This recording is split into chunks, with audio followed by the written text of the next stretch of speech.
You're listening to The Bible Guys, a podcast where a couple of friends talk about the Bible in fun and practical ways. Well, welcome back to the newest episode of The Bible Guys. I'm Jeff, and this is Wesley Woods, which means for all of our long-time listeners, this is a platinum edition of The Bible Guys. We're continuing. Is that right? I mean, anytime you're a guest on the Bible Guys, it's a platinum version. Yeah, because the last time I wasn't here, you were part of you filled in for me, which, by the way, thank you. You did a great job. That's why I had to hurry back. It's because you did too good of a job. But I think it came up there that you made it the platinum edition. The platinum version. Yeah, but I think you and Kyle got diamond or something like that. So. Something. So Chris Sarbaugh is working with a ministry we love called Transform One down in the Dominican Republic, and they help rescue children from trafficking. Yeah. So it's just a really great ministry, and that's where he's at this week. So you and I get to do this together, and we're talking about how Jesus teaches us how to deal with somebody who's hurt us or offended us inside the church. Yeah. And so I think it's going to be a really good challenge for every listener today. But before we do that, this whole week we're kind of talking about relationships, right? Yeah. The premise behind our podcast right now is, what if Jesus had a podcast? And then we're just taking famous statements and famous passages that Jesus talked about, and that's what we're doing in our podcast. So today is if your brother sins against you, right? Is what it is. So since we're talking about relationships, Wesley, Desiree said, as we continue our current series, this week's episodes focus on real talk on relationships. For today's segment, let's share some funny or embarrassing stories from your marriages or any other relationship that you want to share. Ooh, that is a good Wesley, one. Give us a great story about relationships. So I don't know if it falls in funny or embarrassing, but it's a good story. So I met my wife at Universal Mall. Oh. So this is going back. The mall isn't even there anymore. But I met her at the mall, and as I was walking down the hallway, she was captivated by my presence. Oh, I bet. Yeah, this is a true story. I guarantee you this is at least 8% true. I'm telling the truth here. She was captivated. And here's the thing. When I first met her, she had a boyfriend. Oh. Yeah. So there's drama and intrigue in this story. Man, you got pull. Yeah, that's good. Good for you. So, I met her, and, I bought her lunch, and I bought her some gifts, and I was trying to woo her my way. And I think, Jeff, there's something about being pleasantly persistent. Yes. But don't be a stalker. Yes. Stalker, no. Right. Pleasantly persistent, okay. So do not be a stalker. That's right. You and I advocate. Yes. For we are anti-stalker. To be clear. Yes. So then how long did you pleasantly persist? It wasn't that long. They ended up breaking up. I'm going to say like 6 months. They ended up breaking up. We started dating, but I was younger. So when I met her, I was like 18. She was like 4 or 5 years older. So we dated for a while, and then she's like, "You're too young. I can't do this." So that happened for some years where we'd get back together. She's like, "No, I can't do it." And then I guess I finally just stuck. Yeah. I just wore her down. Okay, good for you, buddy. Again, pleasantly persistent, not stalker. Yes, there's the science of it, but then there's also the art of it. Yes. Otherwise, don't be a weirdo. Yes. Did you feel like you got close to being a weirdo a little bit, or do you feel like you always manage that just? I think I managed it. Well, her parents were on my side, which helped. Oh, that helps a lot. So her parents were rooting for me. Yeah. That's good. Yeah. Well, maybe you should write a book about it. Yeah, I should. Write a book for all the people who struggle and they keep falling over the line into stalker mode. Don't be a weirdo is the title. So I was thinking about that too, and I think I've told this story on the podcast. I know I've told it from stage before, but my wife and I met in high school. We were seniors, and we were both musicians, and I found out about this opportunity to win a scholarship at college that Bonnie's mom and Bonnie lived at. And so I lived in Michigan. The school was down in Indiana. So I sent my music down, and Bonnie wound up being my piano player to accompany me. Yeah. And so I wound up winning a full scholarship. And when it was all done, I wrote her a note. I was sick that whole week. I had pneumonia. But pneumonia is rough for a trumpet player. Yeah. But, when you're good, you're good. You got skills. When you got skills, you got skills. You know what I mean? Pneumonia can't stop me. Pneumonia. So, but I was sick the whole time. So just miserable. And so I wrote her a note, handwritten note, and I said, thank you, Bonnie, and whatever. Maybe I'll see you in the fall. Because I hadn't decided if I was going to go to that school. I just wanted to see if I could win that scholarship. Yeah. So I left her that note. Well, Bonnie apparently was smitten.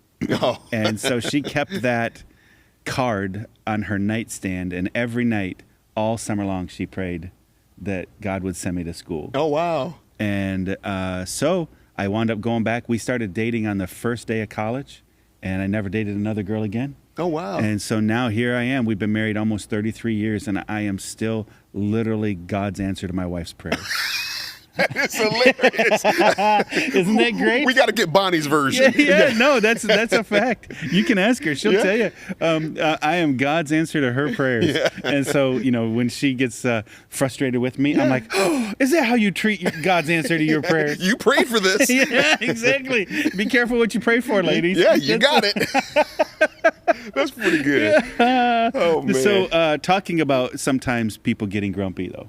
Yeah, that's what we're talking about today in the Matthew chapter 18, which is an incredibly important passage. It seems like pastors know this all the time.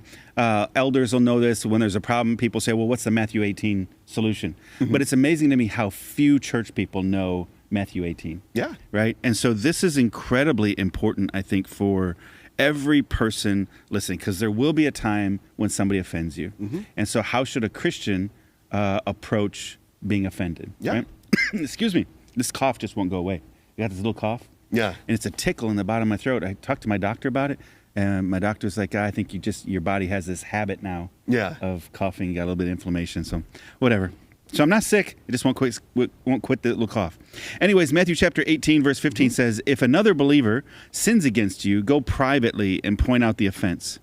If the other person listens and confesses it, you have won that person back. But if you are unsuccessful, take one or two others with you and go back again so that everything you say may be confirmed by 2 or 3 witnesses. If the person still refuses to listen, take your case to the church. Then if he or she won't accept the church's decision, treat that person as a pagan or a corrupt tax collector. I tell you the truth, whatever you forbid on earth will be forbidden in heaven, and whatever you permit on earth will be permitted in heaven. I also tell you this, if 2 of you agree here on earth concerning anything you ask, my Father in heaven will do it for you. For where 2 or 3 gathered together as my followers, I am there among them. So yeah, there you that's go, good. man. Yeah, I like that first line. If another believer sins against you, go privately and point out the offense. I think that's key right there. Yeah. It does not say go to social media and type in all caps at them. That is not what that says. It doesn't? No, it does not say that. Let's go back and reread that. What? It says go privately. Yeah. Because I think oftentimes when we're mad at someone, we have a tendency to react out of our emotion than acting out of logic or acting out of what the Bible says. So I think that's super important that we go privately to the person and point out the offense. Sometimes we can find out that maybe the person didn't even know they offended you by what they did. Yeah. So before you fly off the handle, you go on, your favorite social media platform in all caps, go to the person privately and have a dialogue with them. Yeah, I think that part of it, first, it's all about human dignity. Yeah. Everybody has, we should have a certain amount of human dignity and a certain amount of personal pride, not the negative kind of pride, but the kind of pride that says, hey, I'm an adult man, I'm making my decisions, I'm trying to do the best I can. Mm-hmm. And then a lot of times what we do is we take away people's dignity by just blasting them publicly, embarrassing them or whatever. So there's a dignity issue. And what happens there is if we can resolve it privately and somebody realizes, wow, I did really cross the line, I'm sorry. Yeah. Then what you just did is you drew them closer to you because they realized you could have done a lot of damage to them and you chose not to. Right? Yeah. And we've all been hurt by people who blew up something that they didn't understand and it goes public and in high school in the halls or on social media or at a family event or something, and that what you said you didn't mean it that way or what they perceived isn't what really happened, and they blow it up rather than coming and making sure they have all the facts straight.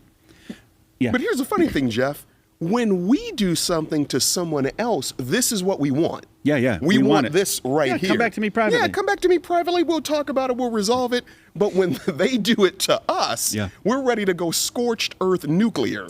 Which is funny. It's interesting. I think the reason why we go scorched earth so quickly is because we didn't confront them early. Yeah. We just let offenses build up. So now, in our minds, we've got 20 offenses we're mad about. But we're blowing up about this one, and it's the first time they're hearing about it. And then when you fire at them over the 20, they're confused. They have no idea what you're talking about. So then now they're on defense now, and they're coming back at you. So it's this whole weird dynamic. I've made this mistake before where, and I've been working a lot on diplomacy lately. I've been trying to solve this big problem overseas and a lot of things. And I've trying to do it from a biblical perspective. But even as I'm working on this big project, on smaller things, even in my own world, even recently, I haven't always managed it well, particularly with the fact that when I make a confrontation, I bring in other things that I never brought up before. Yeah. Right? And so that's a skill set that I think you have to just consciously, constantly be working on. So I found myself, I'm doing better if I write it out. Yeah. And and you release it. And release it that way. Well, I'll write it out and then say, if you don't mind, I'm going to use these notes because I don't want to say something that's not fair. Yeah. Right? But in the times I didn't write it out are the times that maybe I've said more than I needed to say, or I hurt rather than helped the relationship. And so that's been part of it. In Leviticus chapter 19, the Bible calls for direct confrontation. Yeah. A lot of us, we've been raised, maybe socially, don't make a big deal about stuff or whatever.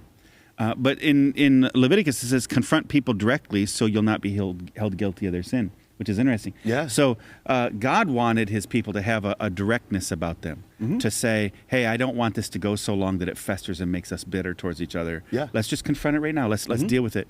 And so you don't have to be a jerk about it, but being direct about it is important. I think that's the key. I just want to make sure people understand that as they're listening.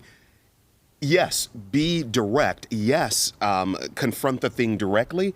But, you don't have to be a jerk. You don't have to, hurt their feelings. You don't have to do any of those other things. But, yes, be direct. You don't have to intentionally hurt their feelings. Yeah. Perhaps the confrontation itself hurts their feelings. Yeah, true. That's very true. But you're trying to bring correction. Yes. Whether we're talking with our teenagers or whether we're talking with a friend or a sibling or a coworker, sometimes the confrontation itself has a certain amount of pain because nobody wants to be told that their behavior is offensive. Yeah. Right? So that brings a little bit of pain. But what you're not doing is you're not trying to punish them or hurt them. You're trying to repair both the relationship and correct the behavior. Yeah. And that's why Jesus tells us to speak the truth in love. Paul says in 1 Corinthians 13, that we can have the tongues of angels and we can have the power to move mountains. Faith, like nobody can just even imagine. And he said, but if you don't have love, you're nothing. Yeah. Meaning you get a 0 on your scorecard. Yep. You can speak like angels and your faith can move mountains. Yeah. But without love, you get a 0 on your scorecard. So love is the first thing. Yeah. And you have to do that. So that would be, I think, the first idea. And then as you look at it, there's a heart behind this. And this is where the human dignity comes from, comes into play. In Galatians chapter 6, it says to correct somebody humbly and gently. Yeah. So, I found myself on occasion wanting to come in really heavy and mad and then realizing I can't be leading this meeting or this discussion right now and have to pull back. And I found other times when I just went, no, I'm going to unleash. And that always is the worst way. Yeah. It never fixes things. But if you can come in humbly and gently, to help that person back is what Galatians says. Yeah. That's what you're trying to do. And so that's why you would go just one-on-one first. Yeah. And then it says if the other person listens and confesses it, you won the person back. Yeah, how good is that? So that? you fixed the problem. That's the whole goal. Yeah. Right. So you fixed it right there. Yeah. But then I like how it says, but if you are unsuccessful, so now what do you do? Right. So you went to the person, you tried to have a dialogue with them, it blew up, you tried to be humble, you tried to have a good heart about it. Now what do you do? Yeah. It's kind of where it goes from there. Well, sometimes, because of our need for human dignity and perhaps because of other wounds that people have given us, sometimes people can become very protective. Yeah. And either be blind to what they did or so protective of themselves they can't admit what they did. Right? So now it's just your word versus their word. Yeah. And there's no hope of turning that behavior around if they're rejecting even the premise behind what you're bringing up. Yeah. So then, in order to preserve dignity, but at the same time push truth forward, then Jesus says, bring 2 or 3 witnesses. Yeah. Right? So bring 2 or 3 people, either that know the circumstance or that can also witness the conversation. Yes. Right?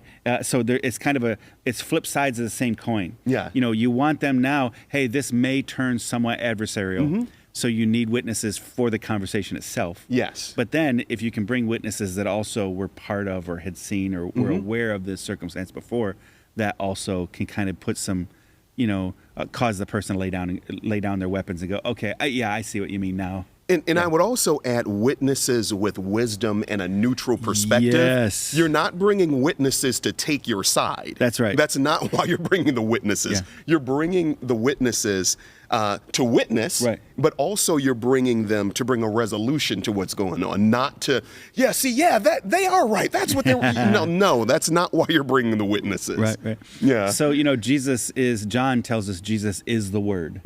And the Word was with God, and the Word was God, and then He became one of us. That's what John chapter 1 tells us. So it's amazing to me when Jesus teaches us principles, and we look at those and go, "Oh, hey, this is great. This is a good idea. Go privately, preserve the dignity, see if you can restore the relationship. If the behavior doesn't change and they don't accept it, bring some witnesses back. That's great." Well, he's quoting. He's suggesting biblical principle here. Deuteronomy. I'm sorry, Deuteronomy chapter 19. Verse 15 talks about establishing the facts by 2 or 3 witnesses, right? Yeah. So don't just, as a government, as a leader, as an organizational representative, don't accept the accusation of one person. There's great wisdom in that. Everyone has blind spots. Right. You may see, there could be something that happens in the room that we're in right now from the seat and angle that you are and the seat and angle that I am. We could see the exact same thing completely different, and it was the same event. Right. Yeah. Yeah. Same event, different experiences in that same event. Yeah. Yeah. So this idea of 2 or 3 witnesses, he's not saying don't receive an accusation, right? I think you can have the accusation. What he's saying is, with that accusation, that may open up an inquiry or an investigation, but it's hard to hang a person on one claim. Yes. And that's really what he's trying to say. So 2 or 3 witnesses then really gives a lot of confirmation. It gives a lot of strength and weight to the accusation and makes it more difficult perhaps for the accused to wiggle out of it unless they have a legitimate response, right? Well, in legal scenarios, like in a trial or an investigation, they always ask, can someone corroborate the story? Yeah. That's what they're always trying to see. Is there another person that can confirm what you're saying? Yeah. In 1 Timothy 5, Paul is teaching Timothy how the church should function. And he says, hey, don't receive an accusation against an elder, for removal in leadership, except if it's established in the mouths of 2 or 3 witnesses. Yeah. So in that situation, when it comes to, confronting leadership, Paul is telling Timothy, hey, whenever an accusation comes, because people can accuse. Yeah. We live in a cancel society today, and I was just listening to a friend of mine. He was talking about Abdu Murray is a friend of ours here in the area. He's a great thinker and apologist and all those things. And Abdu was talking about how cancel culture is very much an Eastern mindset rather than a Western mindset. The Western mindset and enlightened mindset, having gone through the Enlightenment, usually has individual responsibility and autonomy with the ability then to engage in debate without accusation and without fear, that each of us are free to say what we believe and what we think, right? The whole free speech kind of concept. And then in the Western culture is right and wrong. That's the way that we view things. And so it's right or wrong based on your perception and based on the laws of God and the laws of man. And so then open debate is a part of it. But in the Eastern mindset, it's less about right and wrong and more about honor and dishonor. Yeah. And the honor, dishonor thing often becomes weaponized. It's not really about finding ways to honor. Yeah. It's usually about weaponizing dishonor to embarrass. And that's what cancel culture is. Cancel culture is now we've kind of walked away from a lot of this enlightenment idea of, and I don't know that Abdu used the idea of enlightenment, but this is where I took it. We've walked away from the enlightenment and the Western linear logical thinking, and we've embraced this cancel honor, dishonor culture, and we've weaponized honor. Or weaponized dishonor, quite honestly. And so this is what Jesus is warning us about. Don't become cancel culture people. Instead, use evidence, use proofs, and do it privately, and then still keep it fairly private with 2 or 3 witnesses. You're not bringing this into a full-blown trial. It's just 2 or 3 witnesses. And then if it doesn't work, Jesus says, now you have to bring it to some real authorities that can resolve it. And in this case, he's talking about within the church. And so then you bring it to church leadership. But, you know, what he's trying to do is you're trying to head off some kind of massive conflict by dealing with it at a lower level first. So, Jeff, let's go through this really quick because we're running out of time. Ahead. So let's say there's a person listening right now and they're at odds with a family member. Lots of us have family members who we just have to love. That's a nice way of putting it. They're EGRs. Extra grace required. So someone listening has that person in their life. They're going back and forth. The person never listens to them. How would you practically apply that? Something has happened in the family dynamic. You're ticked.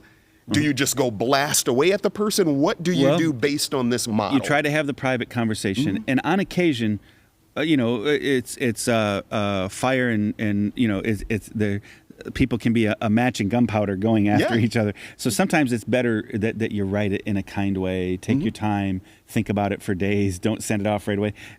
You know, have somebody else maybe read it that would be one of those witnesses anyways before you engage that way. So do it the gentlest way you can, but still confront the sin itself. If they won't hear it, then he says bring 2 or 3 witnesses. If they won't hear it, then you got to go get some real professional help of some kind, somebody who's wise that can make a final decision. And then if they still refuse it, Jesus says, then you need to forbid them from having association with you. Right? But that's the last step, that's the very not last the first step. That's right. That's the very last step. And so a lot of times people ask me, Jeff, I thought Jesus told us to forgive. He did. Forgiveness is me choosing to give up my right to continue to prosecute you. Okay, I'm going to let it go. That doesn't mean that what you did was right or acceptable or it was okay. And so restoration of the relationship is both of us have to be there. And I can only come halfway on restoration. You can only do your part. You have to repent and come the other way, or maybe I can't continue a relationship with you. I can forgive you, but I don't have to. You know, I can choose to say, hey, I'm not going to prosecute anymore, but you still have to clean your side of the street and come for restoration. And if that doesn't happen, then sometimes it's just not healthy enough for us to continue forward. So my heart is I've released you to God, but perhaps this relationship can't keep going forward. This friendship, this toxic experience. No, that's great. Well, I think we're out of time. Well, there you go. So then Jesus says, listen, once that judge, that spiritual judge, makes a decision, pastors, elders, whatever, Paul would say, isn't there somebody wise among you that can solve Isn't there somebody? Once that decision is made, God says, once that person's made a decision, whatever they bound on earth is bound in heaven. Whatever they forbid is forbidden. Whatever they accept is accepted in heaven. So that, in God's mind, once it gets to that level and you've taken it to the elders or you've taken it to authority, at that point, that is the decision, period. And God's accepted that decision. And then he says, hey, by the way, along those same lines, talking about the 2 or 3, when you get together, when 2 or 3 are gathered in my name, whatever you ask, God's going to do for you as long as it's in God's will. And Jesus says, because I'm right there in the midst with you guys. And that's a really powerful thing. So a lot of times we think, I got to go to the courts, or I've got to go to some kind of, somebody who has a certificate on the wall that proves that they're experts at this. And God's saying, listen, when my people come together and decide to work from biblical principles and under biblical authority, whatever is decided among them is enough. And then even when you guys pray together, I'm right there in the midst. So there's a deeply spiritual thing that's happening when we choose to operate as brothers and sisters connected through God's word, under spiritual authority, and trying to restore a relationship rather than burn the relationship down. Yeah, no, that's good. It's a lot of spiritual power there. Good stuff. Well, man, I'm so glad that you joined us today. We're looking forward to coming back with you and joining you again tomorrow on the Bible Guys.